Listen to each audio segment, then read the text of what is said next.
أشهد أن لا إله إلا الله وحده لا شريك له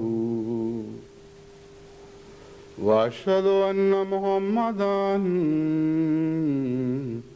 عبده ورسوله أما بعد فأعوذ بالله من الشيطان الرجيم بسم الله الرحمن الرحيم الحمد لله رب العالمين الرحمن الرحيم مالك يوم الدين إياك نعبد وإياك نستعين اهدنا الصراط المستقيم صراط الذين أنعمت عليهم غير المغضوب عليهم ولا الضالين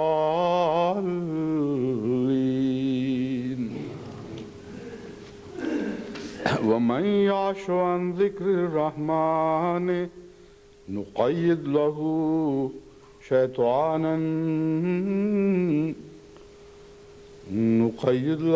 شيطانا فهو له قرين ذکر الہی پر جو خطبات کا سلسلہ جاری ہے، اس سلسلے کی یہ کڑی ہے جس میں آغاز میں نے چند ایسی حدیثوں کا انتخاب کیا ہے جن کا تعلق ذکر نہ کرنے والوں سے ہے، اور اس کے بعد پھر میں حضرت اقدس محمد مصطفیٰ صلی اللہ علیہ وآلہ وسلم کے ذکر کے انداز سے متعلق چند احادیث آپ کے سامنے رکھوں گا۔ آج کے اجتماعات کے سلسلے میں ایک اعلان ہے جو میں اس سے پہلے کرنا چاہتا ہوں۔ ضلع میرپور آزاد کشمیر کا 5واں جلسہ سالانہ آج منعقد ہو رہا ہے، اور امیر صاحب ضلع کی درخواست ہے کہ ہمیں تمام دنیا کی جماعتیں خصوصیت سے دعا میں یاد رکھیں۔ حضرت ابو ہریرہ رضی اللہ تعالیٰ عنہ سے روایت ہے کہ حضرت اقدس محمد مصطفیٰ صلی اللہ علیہ وآلہ وسلم نے فرمایا، جو کوئی ایسی جگہ بیٹھا جس میں اس نے اللہ کا ذکر نہ کیا، اس پر اللہ کی طرف سے حسرت ہوگی، اور جو کوئی اس حال میں لیٹا کہ اس میں وہ اللہ کا ذکر نہیں کرتا، تو اس پر اللہ کی طرف سے حسرت اور گھاٹا ہے، اور جو کوئی تم میں سے کچھ چلا اور وہ اس میں اللہ کا ذکر نہیں کرتا، اس پر اللہ کی طرف سے حسرت اور گھاٹا ہے۔ یہ ایک ایسی حدیث ہے جس کا برعکس بین ہی حضرت اقدس محمد مصطفیٰ صلی اللہ علیہ وآلہ وسلم پر صادق آتا ہے، کیونکہ آپ کی زندگی کا ایک لمحہ بھی گھاٹے والا نہیں تھا۔ بس جب آپ فرماتے ہیں کہ کوئی ایسی جگہ بیٹھا جہاں ذکر نہیں کیا تو اس کے لیے گھاٹا ہے اور حسرت ہے، تو یہ خیال ایک ذکر کرنے والے ہی کو آ سکتا ہے۔